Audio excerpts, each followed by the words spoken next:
Okay, good evening, everyone. My name is Naganand, here presenting about Beyond the Hype of Studying Abroad. And in this session, you will understand realities and the readiness, what is required for studying abroad.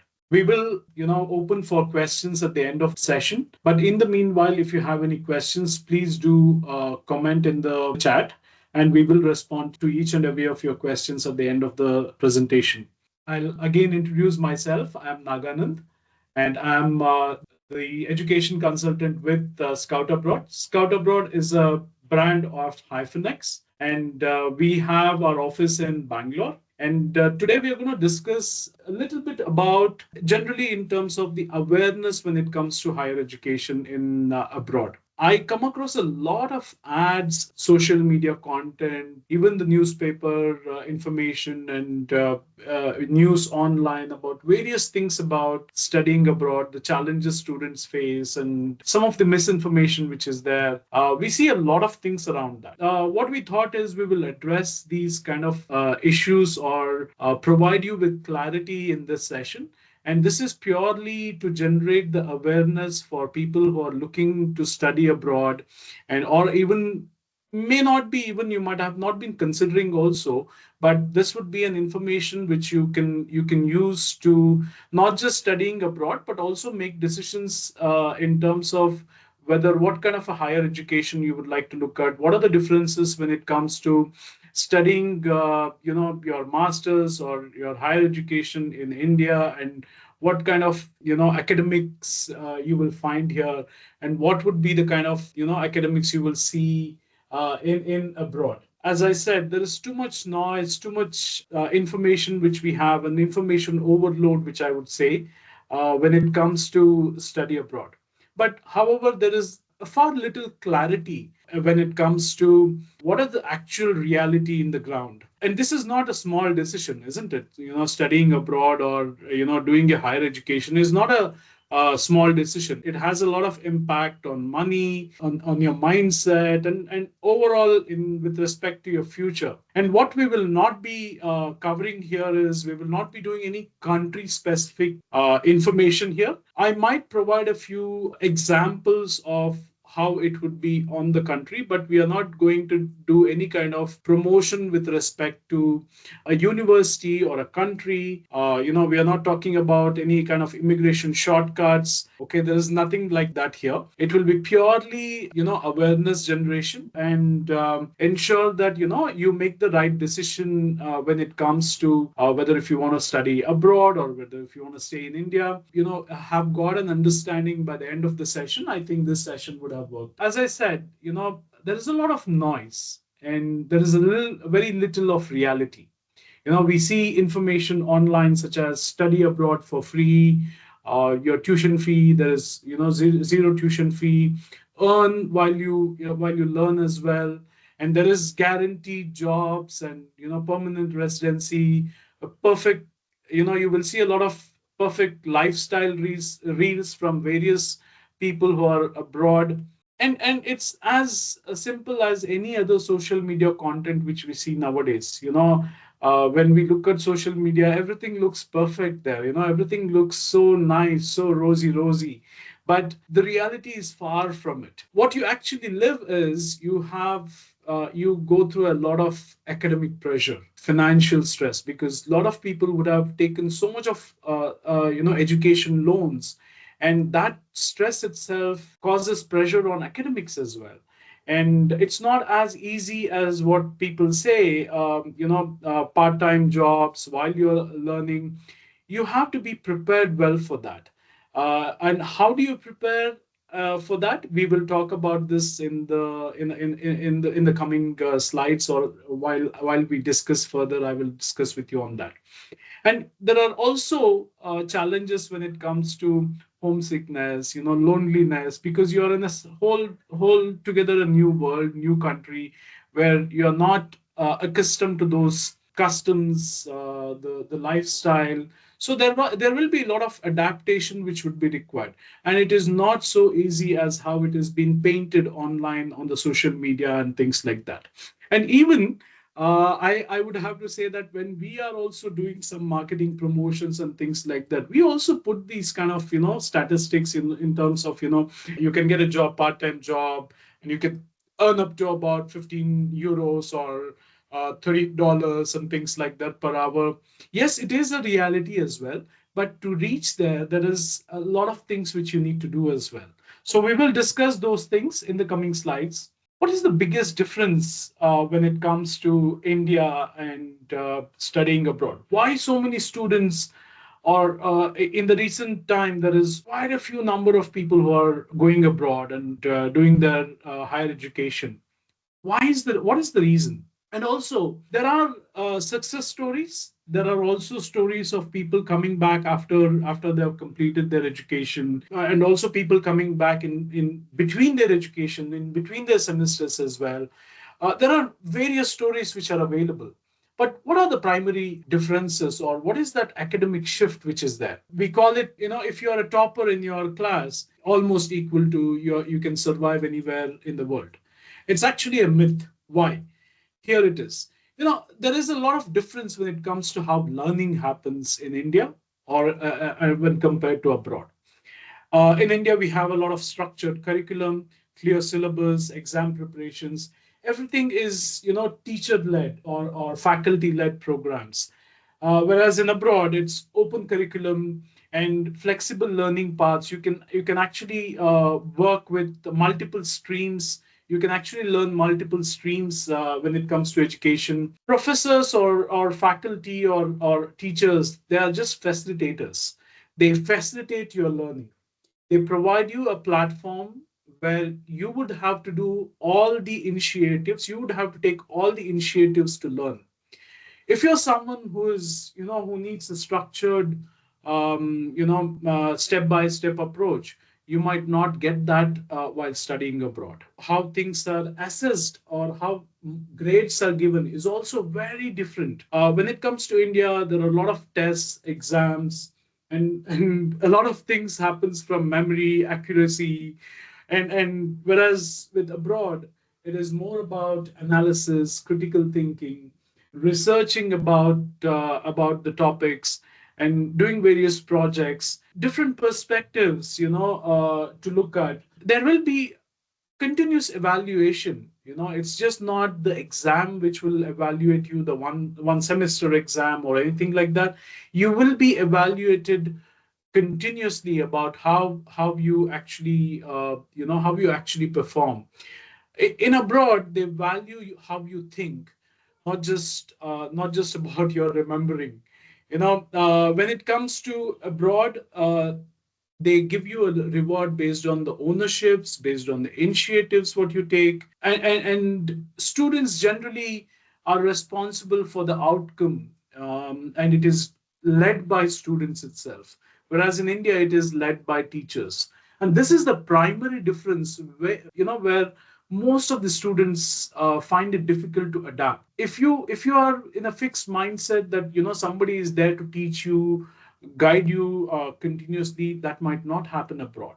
But whereas in India, yes, if you don't have one teacher, you can take various different ways of using or taking trainings, personal trainings, where you can go ahead and get yourself trained on multiple things.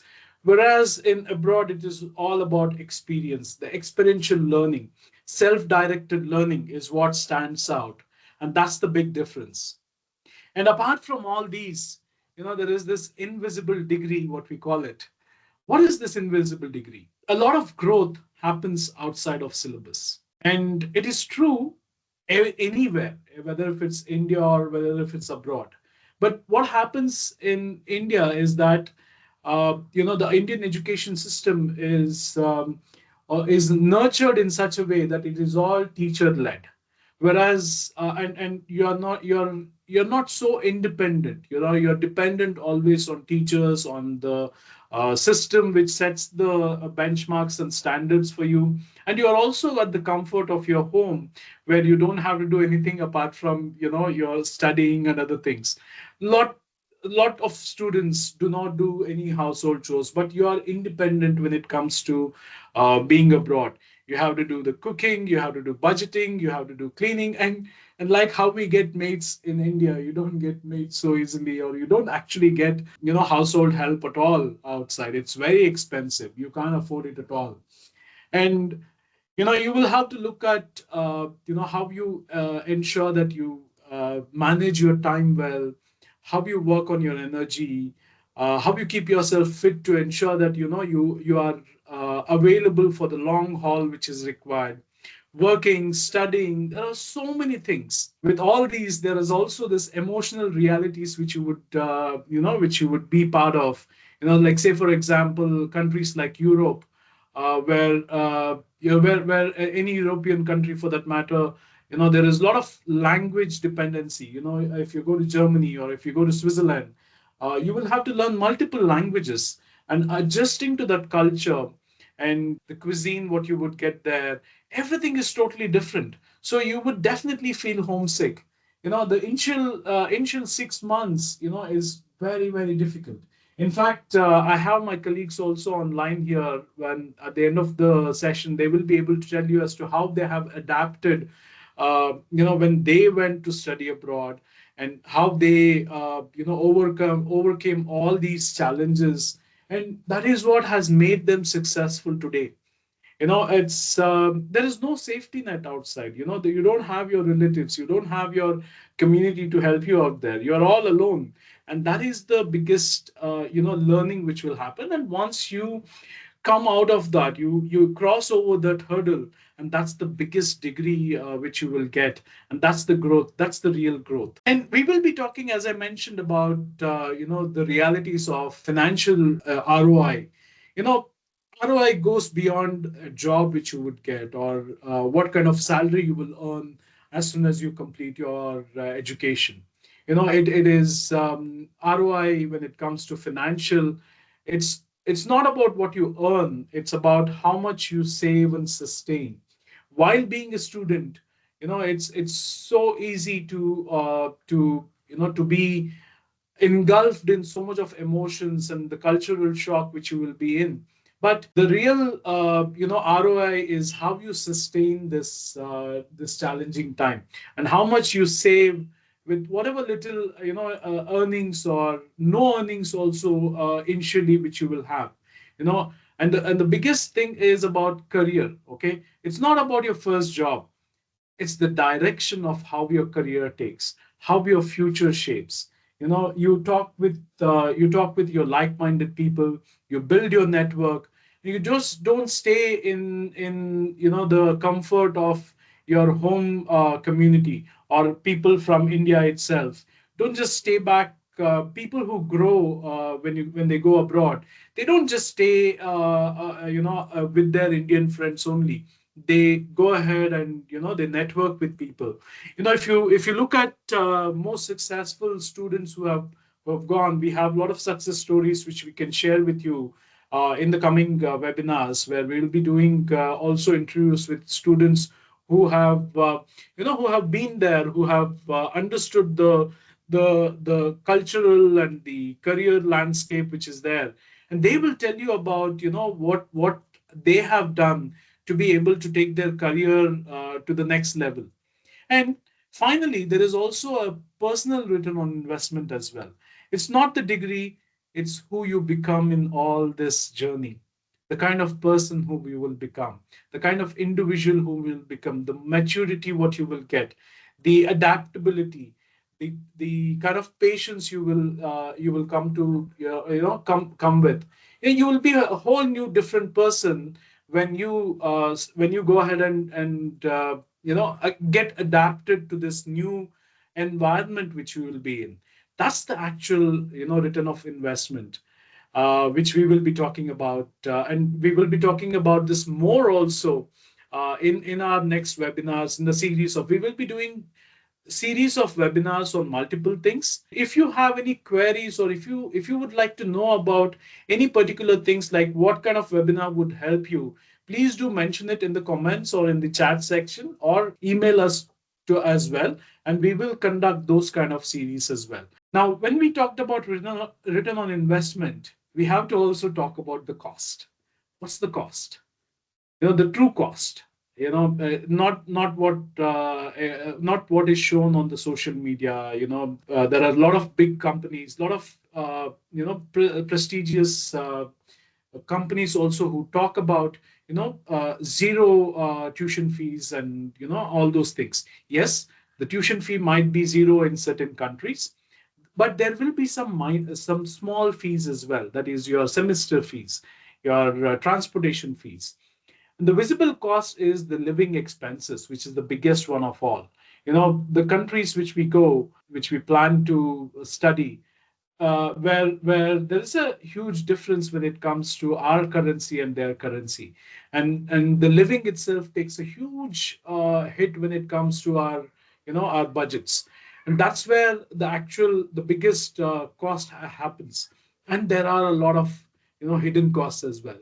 The currency fluctuation, your initial setup of things. When you go there, it will not be so easy for you to get a job, a part-time job, or anything so easily.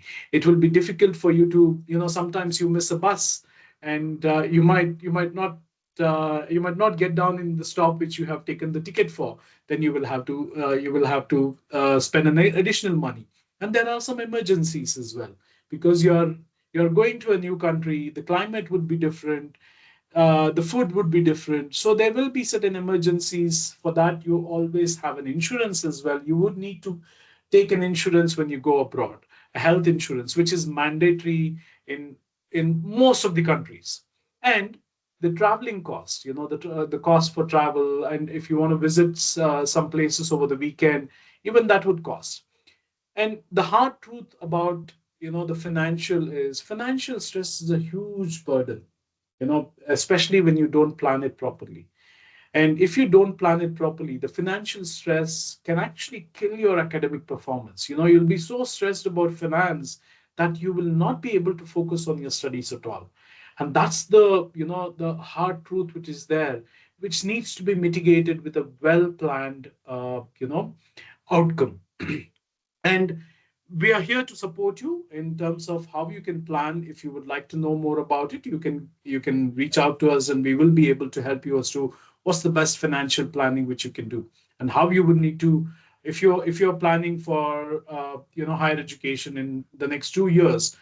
What is the kind of financial planning which you would need to do, and which is something which we can very well explain to you. There is also a readiness check which you would need to do for yourself. And why does it matter? You might consider yourself eligible because you have the grades, you have the marks, you have your wonderful profile, but it is not equal to being ready. Now, you need to ask your question to yourself: are you ready academically, financially, emotionally?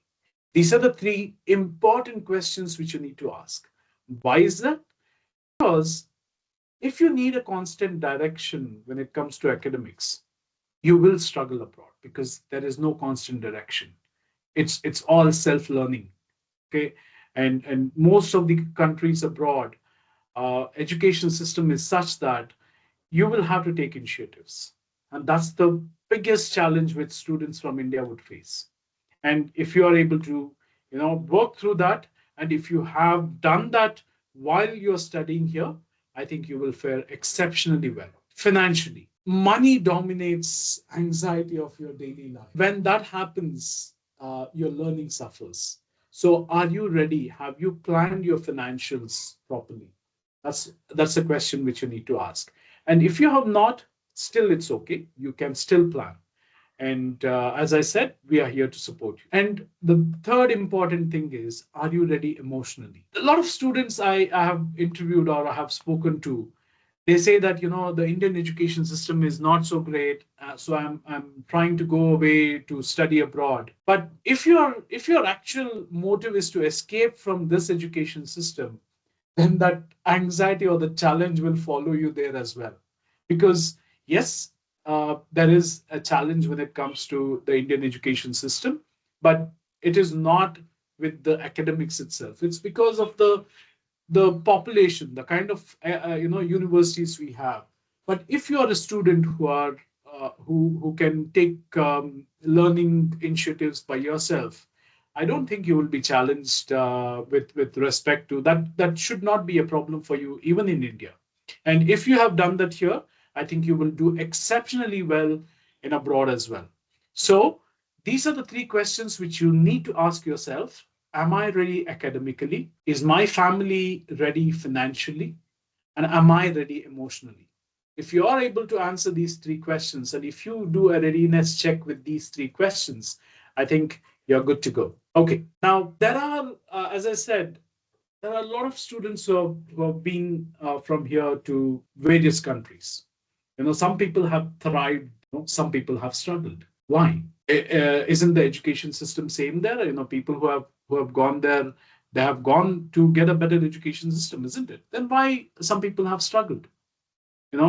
Exactly the points which I've mentioned to you earlier as well. People who struggle are, wants a fixed formula. They have this one that somebody has to guide me, somebody has to teach me. If you are in that mindset, I think you would definitely struggle there. And people who chase status, study or going abroad is a status symbol. Even they would struggle there. And if you're in the comfort of, I will stay with only my Indian community, I will stay with my Karnataka people, I would stay with my Tamilian group, I would stay with my Keralite or Andhra or Punjabi group, any such groups itself. You want to stay in your comfort bubbles, then I think people like that would suffer, would definitely struggle. In order to thrive, you need to be curious. You need to be adaptable. You need to be proactive. You need to learn the language. You need to learn the culture. You need to talk to strangers. You need to build network in such a way that you will be able to thrive whatever comes. And another beautiful thing about studying in abroad is you will be able to take semester breaks. Those semester breaks, during those semester breaks, you will be allowed to work for extra hours. And that's the time where you can actually make a beautiful career progress, or you can build your career, you can build your future during those times. And you can come back after your career break and rejoin from the next semester. Okay. And these career breaks can help you fix your finances. It can help you get to know the work culture, the get to know the country, and make network, involve with local communities, learn the language, learn the systems, and that will help you thrive. Okay. Adaptability beats any marks, any rankings, any day, period. Okay. So what's the global education? Why are so many people look for studying abroad? What's the big picture there? You might be asking that. The thing is, it's the best systems which are there is actually uh, something which is aligned to your learning style and your career goals. Now, when it comes to learning styles, each one of us have a learning style. Each one of us have our own individual way of learning. Some people are really good in listening to lectures and picking up from there because they have a good capturing power. Some people are really good in visually understanding things, by seeing at things, by looking at someone else doing it. And that's the learning style which is there. And somebody will be really good in getting their hand dirty, like being in the thick of things, like doing it by themselves. That is their learning style. So the education system outside or globally are there are different types of systems designed for different kind of learners. For people who want speed, quick entry, there are various options like apprenticeship, where you will learn and earn as well. Where you will be going as a skilled worker in a certain field. So the speed of entry and a quick entry is there. You will start doing things quickly. And some prioritize depth, research, academic rigor. If you are a person who doesn't mind sitting 10 hours a day and sitting and learning, cramming books like as if your life depends on it, there is a system for that, where you can go research, and especially countries like Germany, countries like US, and they have a highly intense research institutes which are there, you know, where you will find that options of going into the depth of a particular subject. And then comes the flexibility. Flexibility as in a multidisciplinary, like management and business. And like, say, for example, automobile and management, or AI and management, or AI and visual or creative stuff. And there are multiple such flexibilities when across disciplines which are available to you, where you will be learning multiple skills at the same time. And that is also a beautiful option for someone who is looking to learn, or has a different style of learning, where he or she is not just with one particular subject. They have multi-interest level. So for them, the flexibility options are really good. And some of them are really practice-led, like applied science universities, where say, for example, there is a lot of practical, where you are actually you are not in the lab, you're actually on the floor of a production unit, where you're actually learning things by doing, practically doing it. And you actually learn by practice. And as the old sayings is there, practice makes a man perfect. Uh, so you are put into practice in a very early stage of your education itself. So for them, there is a different education. So this is where the global education system is such dynamic, where we have separate, systems for different kinds of learners who are there, right? So choose wisely. Understand what's your learning style. Understand what's your career goals. Understand more about yourself. What is that which you are interested in? Are you someone who is interested in, sitting for multiple hours and cramming books, or are you someone who would like to be involved in things? So based on that is where you select a particular country or a particular university or a particular type of system which will work well for you. So moving forward, what is that which is there which you need to do? Okay, first is awareness. Don't go with the hype on social media or the marketing influencers, or various study abroad decisions. Don't take such decisions rapidly. Understand yourself, ask the right questions, know your strengths, know what interests you really well. And if you need any support on that, we are always here to support you in that journey, where we will help you. As most of you might know, who know me on this call here, I work with a lot of students and professionals in helping them get clarity in terms of their career or education or academics. You can connect with me and we can support you on gaining that awareness, understanding yourself. Then start doing your research. Go beyond that rankings. Go beyond that that social media things which is there. Build experiences. What I always tell my students, or even the students whom I connect with, is just don't build a resume, just for the sake of getting into a job or getting into a internship. Build a resume that shows what kind of a person you are, what are your skills, what are your interests. Build a resume which has varied experiences, starting from internships, multi-skilled part-time jobs. Involve yourself in some kind of community learning, community services, which is actually a great experience for understanding what the real world is all about. Have discussions with your family members, have discussions with your peers, talk to your seniors who might have taken some bold decisions. Understand what was their thinking behind this. When there are always risks which you might have to take sometimes, but risks taken in a calculated way, in a way where you have done the right research, it will never go waste. Okay, it might have some short-term drawbacks or short-term obstacles, but in the long term, it will definitely give you a great results. And before you apply, ensure that you have the clarity. Only move forward when you have the clarity, confidences, and the realistic understanding of what higher studies, or whether if it is India or abroad, higher studies is all about.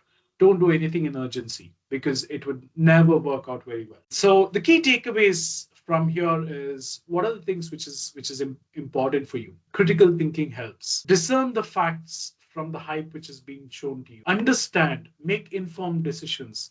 Understand how you can shape your profile, how you can build your resume. Okay, awareness is a very important factor. Clear out all the misconceptions which you might have. Have a clear thought process. Understand, think about your own journey of being a student. There will be, I mean, you will definitely know what are the what are the kind of subjects which you'll be really good at, and why do you like it also. Like, say for example, some students are really good in problem solving, but when it comes to what you call it as the core subjects, like any kind of which has a lot of theoretical, this one, they will find it struggling to, they'll really struggle to go ahead and understand the concepts there.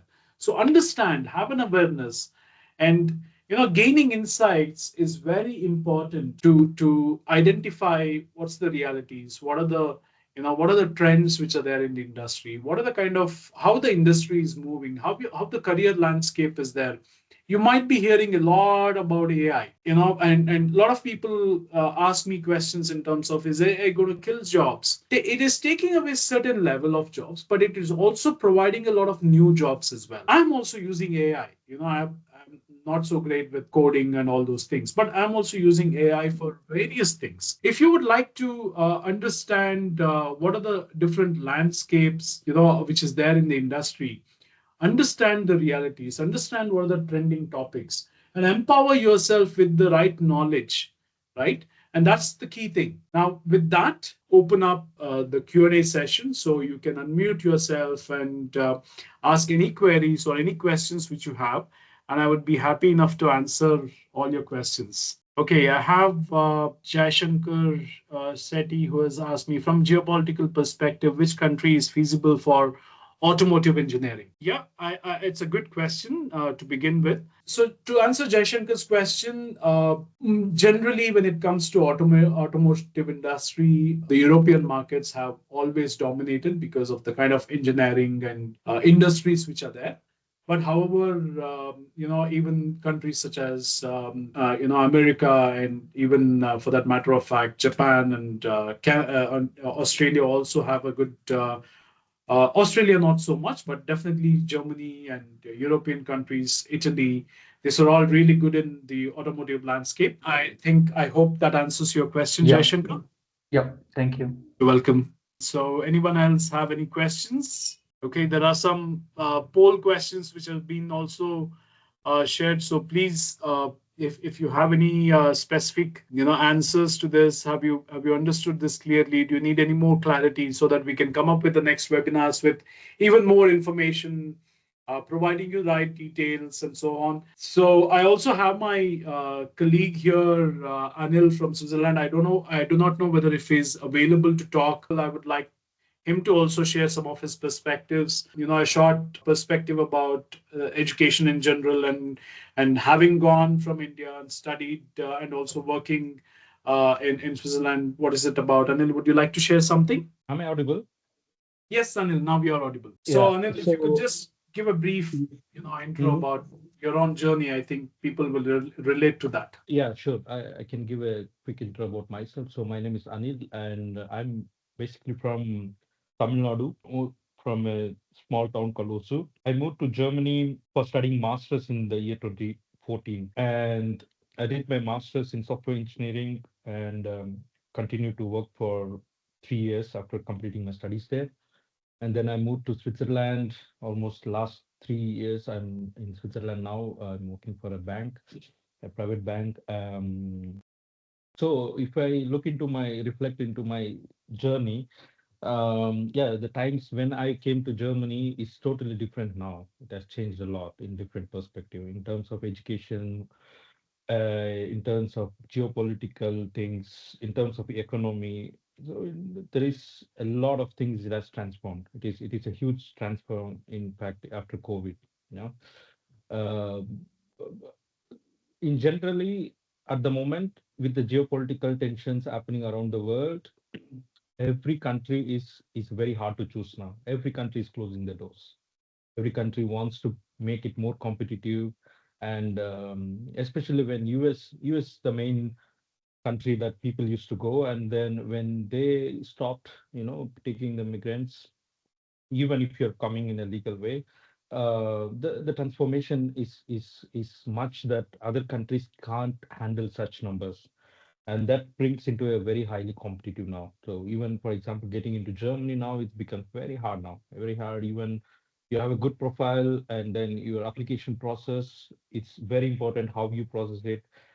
Then the chances are high.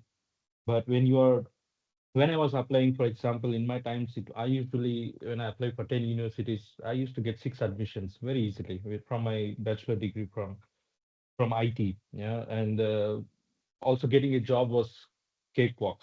I could easily get a job, whichever I want to. So the demand was much.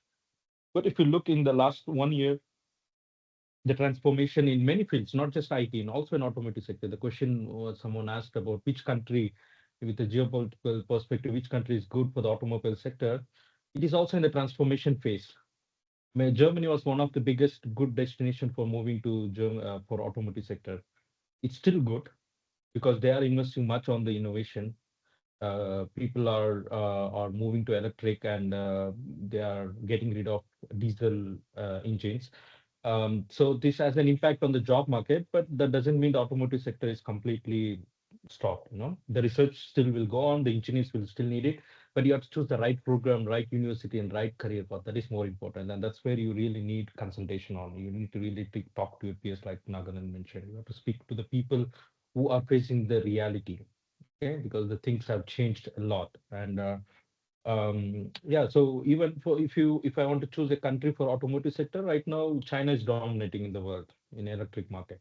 Even China is a great country to move for studies or even to do job over there.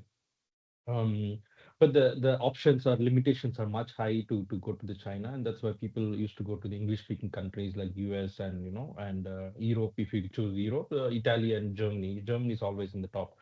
So it doesn't mean the field itself is not valid anymore. The field is still valid, but you have to choose the right program, right? What is the future? Where is the people are investing much money? So big Volkswagen groups and are all investing in the electric market, and so the jobs will still be created when there is a transformation. The old jobs or the jobs which do not need any research will be gone, especially diesel engines, for example. This will be gone, and then there will be new jobs created on the new domain. So it's just this is natural. It's a process of natural that you will have like this. Even in the IT field also, the demand is growing less now in these days because of the evolution of AI. But this also will create new jobs with time. So this is something, the transformation phase is not like switch in 1 or 2 days, right? It happens with time. So that's why you guys who are in the call maybe are students right now, or you might be studying, you are working on something, maybe you want to do something more better. So still there is a scope, because that's something you are working, learning for the future. Actually, you are going to learn for the anything that is going to be the um, future topic, like AI or the electric sector in automotive. Yeah. So, but definitely the demand or the for the software engineers or the for in the automotive sector is drastically reduced in the last few years. Or also this year will be the same.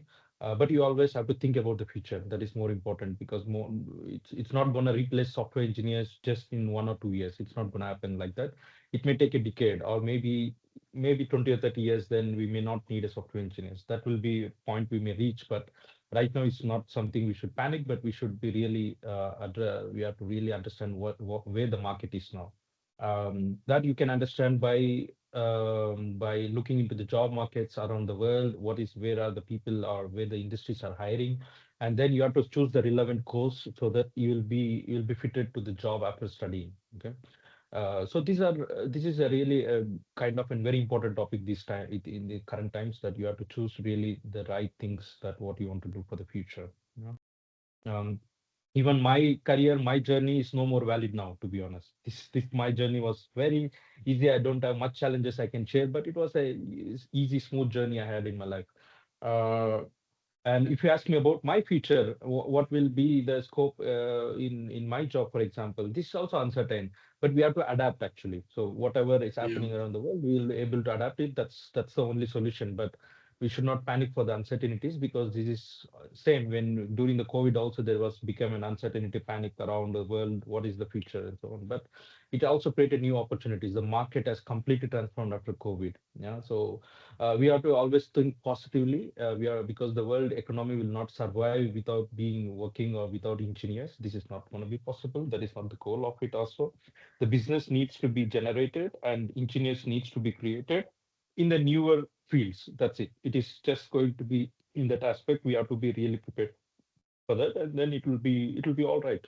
Yeah. So I see You. only the positive sign of all these things. What is the transformation is happening? Thank you so much, Anil. That was really, really informative. That's a real world perspective. Now, I have a question from Syed. Hi, Syed.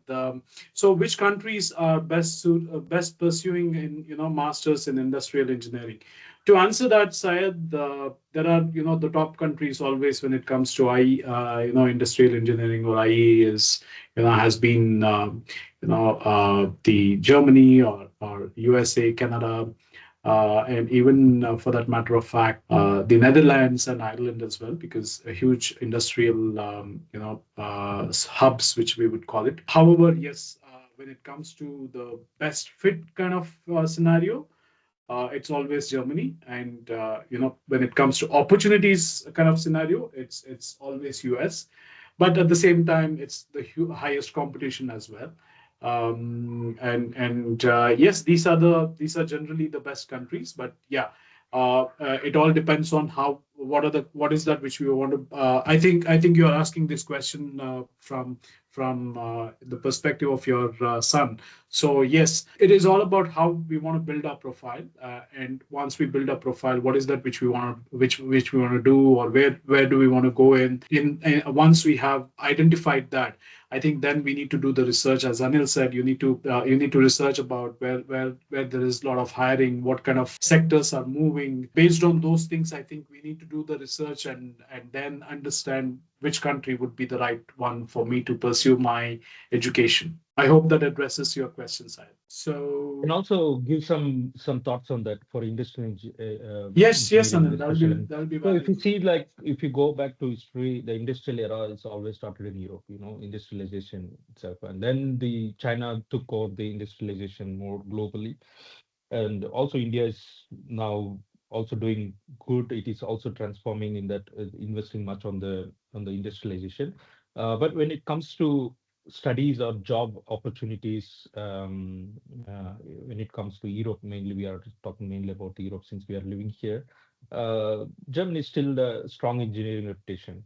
Okay, so this is no doubt about it. Okay, so we call it as Wirtschafts engineering. Okay, so many public universities, if you go to Germany, they offer education for free. Just ask yourself why a country, you are paying tax in India, living in India, and you want to you want to study in Germany, and they offer you for free.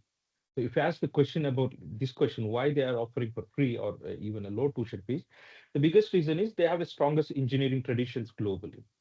Okay, so they will invest on you that, okay, you come here, you study for a no tuition fees or a low tuition fees, and then link to the industries like manufacturing, automation, and automotive.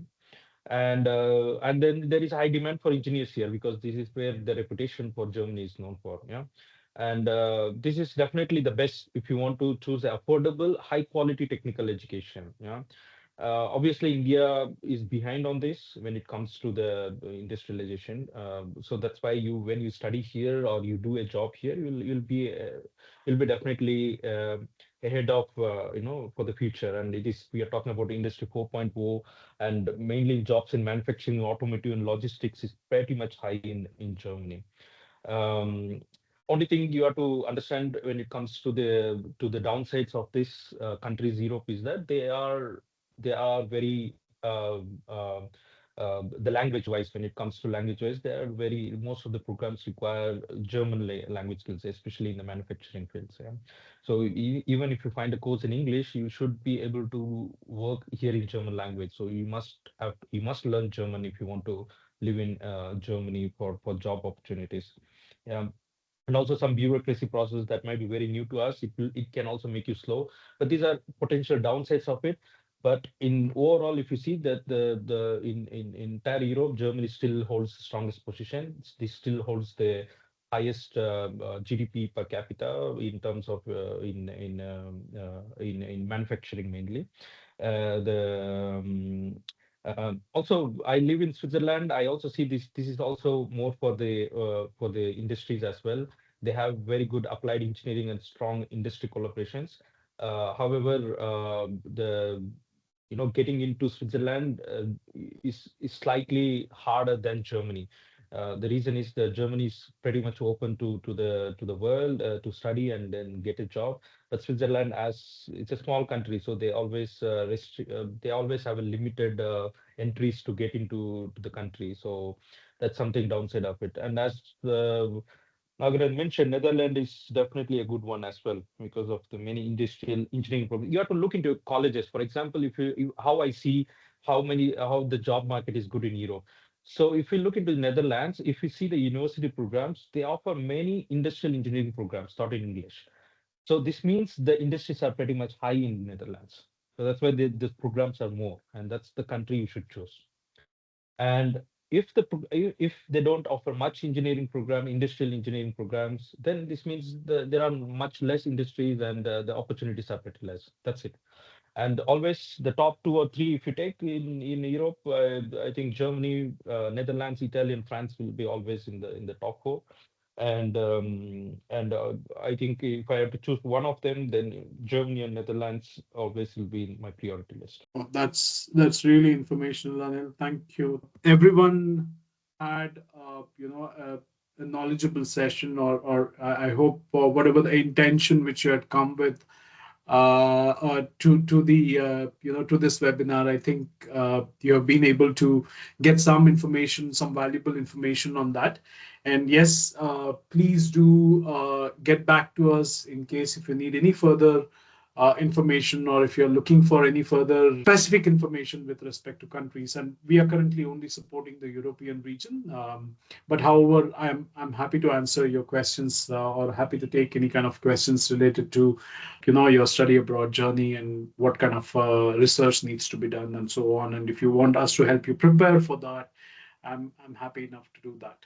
Okay, with that, we come to the end of the session. Thank you very much to everyone for participating. Look forward to see you in our next webinar. Thank you.